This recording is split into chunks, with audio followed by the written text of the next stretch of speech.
35,000 மாத வட்டி. அதை வந்து ஒரு 10ஆம் தேதி வாங்கிட்டு 10ஆம் தேதி கொடுக்கலன்னு சொன்னால், அந்த 35,000 தனியாக வந்து ஒரு 10,000 வட்டி போடுறவங்களெல்லாம் நான் பார்த்துருக்கேன். ஆனால் இந்த அளவுக்கு வந்து ஒரு மனிதனுடைய இரத்தத்தை வந்து உரியக்கூடிய தன்மையில் ஒரு அரக்க குணத்தோடு அவர்கள் இருந்தால் கூட தான் பாவத்தை தொலைப்பதற்காக பல இடங்களில் அன்னதானம் போடுவார்கள். இப்போ அந்த அன்னதானம் போடுறதை போயிட்டு வாங்கும் பொழுது அவர்களுடைய கர்மாவை தானே நம்ம வாங்குகிறோம்.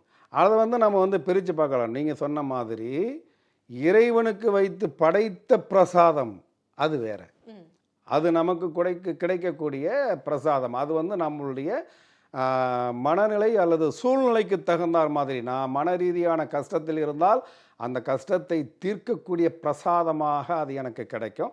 உடல் ரீதியான வேதனையோடு நான் இருந்தேன் அப்படின்னா அந்த வேதனையை தீர்க்கக்கூடிய அளவிற்கு உண்டான பிரசாதமாக இருக்கும். மொத்தத்தில் அங்கே இருக்கக்கூடிய தெய்வத்தினுடைய அருட்கடாட்சத்துடன் கூடியது.